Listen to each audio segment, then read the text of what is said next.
Hi everyone, this time I want to talk about race awareness. Most people think that being a clean driver it's solely a matter of yourself behaving correctly, so don't make silly moves, try to give space to the others and other stuff like that. But in reality means also that you need to predict what's going to happen and analyze not only your race in a vacuum, but also the moves from other drivers and try to anticipate them. Develop this kind of awareness, it means also that you need to know when to defend to the death or when it's actually worthwhile to give up a position to avoid trouble. But let's take a look first on this situation where I let the guy through because I was aware of the context and I avoided a useless battle that would have probably ended up with me crashing somewhere. I noticed that IP Lewis just came out of the pits. This means they'll probably catch me up as he got much better tyres and there are still 2-3 laps to go. In fact, it won't take long until it reaches me. In this case, I don't even try to defend, as I'm already struggling with tyre wear, and take less ideal lines just to delay an eventual overtake by a couple of corners is not really worthwhile. Comparing this with the situation at the last lap instead, where I was actually fighting for a position, you might see the difference, where I'm a little bit more fierce and leave less space to maneuver. Never mind the fact that I eventually lost the position, but still, you get the point.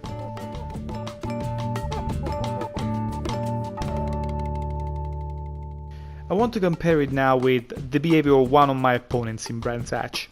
As you'll notice, I just came out of the pits with fresh tyres while he was still out and looking for pitting the next lap.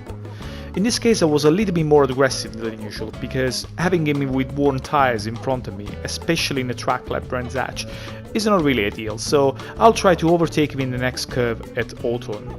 And him, instead of letting me through, he tries to hold the outside, which is really difficult on its own, let alone with worn tyres.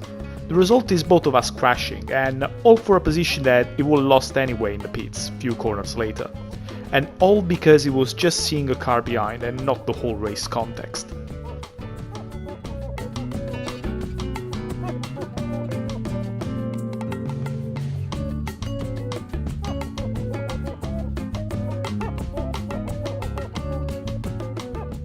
What I want to show now is a situation where you should smell danger and predict what's going to happen to avoid getting collected in the mess. I'm following this Aston Martin that was really feisty all throughout the race, and I've noticed here that it dives on the inside of this Mustang. Since this is a really tricky corner where it's easy to understeer, I'm expecting that he misses the first apex and brings the Mustang with him.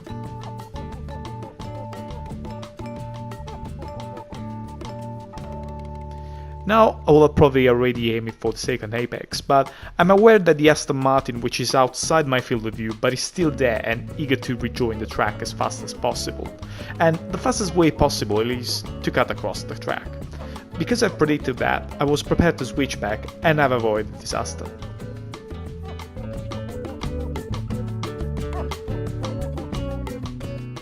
This is instead a situation where I wasn't cautious enough even if I noticed something was about to be wrong.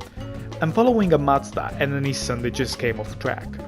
What I'm predicting here is that the Nissan to cut across and in general both cars to be very slow in the entrance of the hairpin. So what I've done is to give space on the outside and brake a little bit earlier.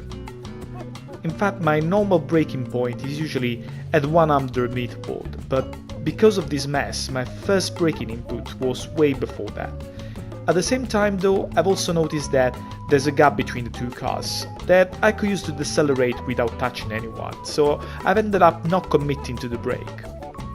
What I haven't predicted though is the Lexus to diverge into the same gap I was aiming towards. Now for me it's too late to brake and I've ended up hitting the Nissan and sending another car into the gravel as a result.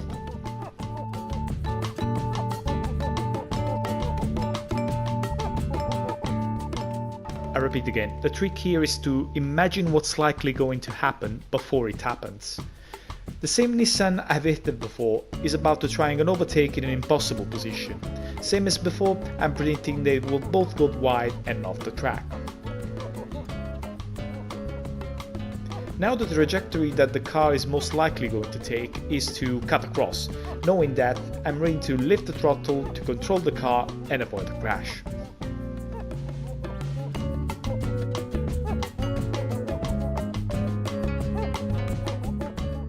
Where this skill comes handy the most is definitely during the starts, where there are lots of cars and the chances of crashing is most likely. Here is even more important to check your surroundings and anticipate other people's lines. Here, for example, I got a yellow car on the side and at the same time another car on the inside. So here's my strategy is to leave the space on both sides.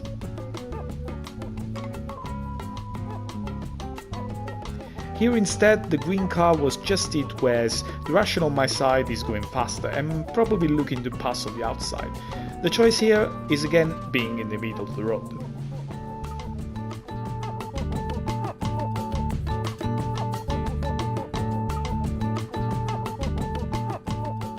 Here I'm on inside, but not too much looking for an overtake, but just to have clean air in front of me and avoiding some bumps. What I'm expecting though, because I'm still behind, is for him to close the gap, and that's why I don't force myself into that gap. This will go on for the rest of the lap. If you notice, only by being aware of my surroundings, I managed to jump a lot of positions in just few corners. In conclusion, my few suggestions are: 1. Be aware of who made the pit stop already. 2. Try to understand who is trying to overtake you to understand if it's worthwhile the battle.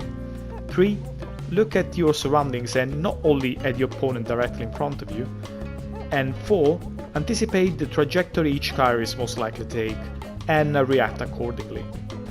In addition to that, I would like to start a new series where I give advice to people with low safety rating and driver rating, in the same style a channel called Gran Turismo I'll was doing. So by reviewing the race of those people and trying to give some tips to those people. If you want to be involved, please do get in touch. And that's it for now. Till the next time, bye.